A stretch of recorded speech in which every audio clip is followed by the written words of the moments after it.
John Croy, Cranston, Jack, Braun, Captain Flint, Brain Trust, Earl Sanderson, Silver Helix, Chop Chop, Young Troll, Stopwatch, Will-O-Wisp, Turtle, and Xavier Desmond. Hello, welcome to Card Table. I found myself dwelling more on some of the idiosyncrasies of the structure of these triads and tetrads and multi-book arcs of wild cards. And another thing occurred to me with the Tor relaunch. So since the relaunch of wild cards, there have been two major arcs, and it kind of seems like wild cards is maybe moving away from this arc structure and doing more self-contained books. Not to say that they'll never do another multi-book arc, but it's certainly there's certainly a sense that they're making the norm, the new normal will be just kind of single book installments with maybe still some loose ends or narrative threads that continue from one book to another, but less trilogies and triads and tetralogies and whatever other words apply. So from Tor, there have been two major, what they've called the Committee Triad, which is 18, 19, and 20, and then the Mean Streets Triad, 21, 22, and 23. And one thing that they seem to have maybe changed a bit, maybe looking at the original phase of those original 15 books, there was a thing, and I don't think I've discussed it too much in these videos. I partly, just tending to want to focus more on the positive and the things about these books that I enjoy. With Volume 1, I might have mentioned this, that there is sort of a sense in some cases with some of those stories that they almost feel like pilot episodes of a series. Noticeably, really with like the Fortunato story that leaves several loose ends to be solved. Yeoman beginning his quest to get vengeance on this big bad, which he doesn't accomplish at the end of that first book. It's more like, and now the story begins. The Mark Meadows story in there, I think the last line of that story is like, and so began the quest, or something like that. So that one too feels, like the first episode of many Captain Tripp's adventures, which is indeed what these things became, because the Yeoman story then, was told over the course of, the next 9 books or so. And, Fortunato had an arc that lasted about 4 books. Captain Tripp's, his went for like 20 books. But Wild Cards 1 also has that kind of nice anthology feel of like just sort of like snapshots of the different decades of the Wild Cards alternate timeline. So that's a pretty satisfying reading experience, but it does definitely leave loose ends. Volume 4, which is the first book in the Puppet Man triad, which is where there's 2 big bads kind of in parallel. There's Puppet Man and then there's Team Elise. Team Elise is introduced very early on in Volume 4. And Puppet Man, who was introduced in the first book and then was kind of a simmering kind of background character in the next couple volumes. Right at the beginning of Volume 4, like right from page 1, Greg Hartman, aka Puppet Man, is very much forefronted and very much established as like the new big threat. But you get to the end of book 4, Puppet Man is just as much of a threat at the end of that book as he was at the beginning. Team Elise seems just be out there causing bad stuff to go down. And then when you get to Volume 5, when they touch upon those arcs again, Puppet Man is just getting more powerful. He announces his candidacy to run for president, so he's actually just more of a threat.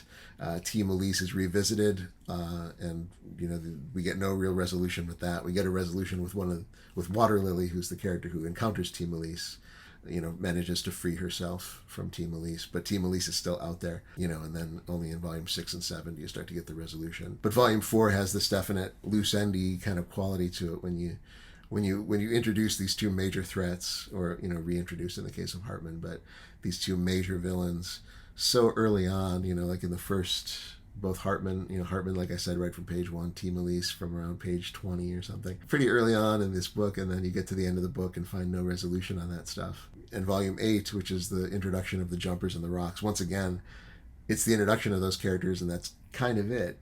It's not like there's any real... The closest you kind of get in Volume 8 is that there's a sort of leader of the Jumper gang named David Butler, and he gets killed before that book is over. But really, even there, that's really only done so that Blaze can become the new kind of leader of the Jumper gang, who's even worse than David. But Kian, who's the head of the Shadow Fists, he sort of gets himself a little bit more power. Sinjin, who's the creator of the Jumper gang, so he's a very again preeminent threat. The Jumpers themselves, Blaze is is established at the end as being, very, very dangerous, and he's going to do something nasty to Tachyon. Volume 4 and Volume 8, because they're introducing these threats and setting them up as the big threat for the next several books, you don't get much catharsis at the end. It's really just more like you get to the end and it's like, oh, there's some evil people out there, and that's all you're going to get. If you want to see any satisfying moments of those evil people getting taken down a peg or two, you got to read the next one. And so, and Card Sharks is like that too, where the first book really is just about establishing this evil conspiracy, and there isn't much in the way of any kind of victory over the Card Sharks.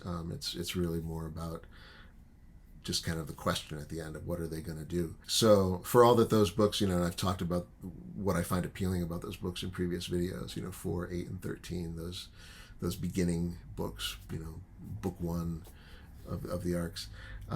But it is true that they all have a slight sense of getting to the ending and kind of going, oh, guess I just got to wait for the next one for some satisfaction. That seems to be something they kind of course corrected with the Tor books, where Volume 18, Inside Straight, which is the start of the Committee Triad, or Volume 21, Fort Freak, which is the start of the Mean Streets Triad, they both have a quality that I think was maybe missing from those earlier opening installments, where you do get a nice sort of sense of victory and catharsis at the end. Volume 18, Inside Straight, which I raved about before because it's fantastic. You do get to the ending of that one, and it actually feels very kind of redemptive, and Volume 18 does have that catharsis, that emotional kind of uplift at the end of like, yeah, the good guys won, even though there's a sting or two at the end to make you go, okay, there's more to this story. You don't find yourself just going, oh, I guess this was only the first half of something, or the first third or whatever, because obviously it has to serve that function too. But it does a wonderful job, better than some of those earlier books, I think, of feeling like a complete, emotionally satisfying book just on its own terms. As a book in and of itself. But then the flip side of that is it makes the second book in the arcs work a little harder. I talked last time a lot about the sort of book 2, the book 2s. That's an awkward thing to try to pluralize. Book 2s of the different arcs, Volume 2, Volume 5, Volume 9, and Volume 14. I talked a little about those in the last video. You come in hot on those books because right away from page 1, they've established all these threats right away, and all these situations, like I mentioned, so you've established all those characters. Like in book 9, you've established all those things I just mentioned, that Blaze is out there, the Jumpers are out there, Bloat and the Rocks are out there, Sinjin Latham, Kian and the Shadow Fists. So you can just come in hot on Volume 9 and just ready to see at least one of those villains get taken down. Which is kind of what happens. They've set up so many bowling pins in the first book that right away you can get on with the business of knocking them down. But Busted Flush, which is the second part of the Committee Triad, or Lowball, which is the second book of the Mean Streets Triad, they have a lot more work to do in terms of kind of setting up the threat, because the previous book left us with more of a catharsis. So what that means in practical terms for the Committee Triad is that, so Volume 18, what the committee is the Committee of, I think the full name is the Committee of Extraordinary Interventions. It's a team of aces that are assembled by the Secretary General of the United Nations. As the name implies, as the phrase Extraordinary Interventions implies, these are aces who will intervene on behalf of the United Nations in anything around the globe that necessitates that kind of intervention. So yeah, whatever that might entail, whatever the United Nations might be called upon, keeping the peace, diplomatic missions, situations where it's more about restoring the peace in places that are already in the midst of war. Sometimes it might be disaster relief, that kind of thing. Evacuations from places where disaster has struck, or damage control after the fact, or whatever, humanitarian goals. Et cetera, et cetera. There's this whole the whole situation of the Middle East crisis that is a major focus of Volume 18. That's like the one plot line that's kind of kept ticking over from out of Inside Straight and into the next book, Busted Flush. Is this situation with Prince Siraj, who is the new ruler of what they call the Caliphate. Several nations in the Middle East that have now been united under this one ruler, who is Siraj. And so that whole situation was already set up in Inside Straight. But Then there are a whole bunch of things that weren't set up that have to be introduced for the first time in Busted Flush. So Busted Flush, despite being the middle part of a putative trilogy or triad, has a lot of beginnings to do, a lot of setup to do, because there was less setup in the first book than there has been in some of those earlier wildcards triads. So volume 19, this committee, this team of aces led by John Fortune, is being pulled in a lot of different directions, or is sending aces to a lot of different hotbeds of activity, or different scenarios that have to be dealt with. And it's sort of trying to create that sense of chaos. And there ends up being 4 major situations that are the focus of Busted Flush. So one of them is the situation in the Middle East, the crisis in the Middle East that has sort of escalated in between volume 18 and 19. There's a situation developing with a very powerful ruler in a nation in Africa. There's a situation involving what seems like it might be a nuclear explosion on American soil in Texas, and then it turns out to actually be a sort of a wild card whose power is out of control. This young child whose discharges of power are so intense that they can be mistaken for the detonation of a nuclear bomb. And then there's a 4th crisis involving just hurricane relief in New Orleans, ostensibly a less sort of politically fraught crisis, but still a situation where there could potentially be a lot of loss of life without some disaster relief on the part of the committee.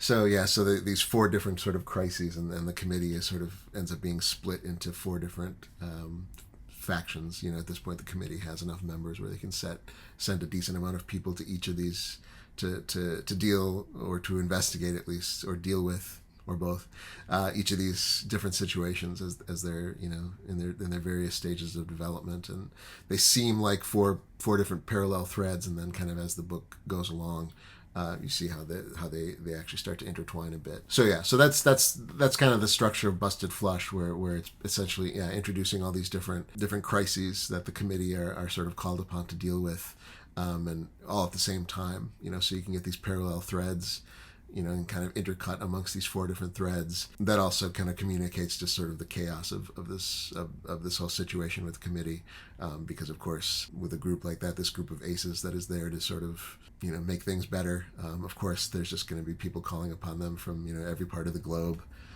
and they have to respond to all these different crises. So it does do a good job of get that feeling across. My plan was to talk more about the content in this video, but I thought it was worth kind of just looking at, just doing kind of that more of that sort of high altitude overview of what is actually happening in this book.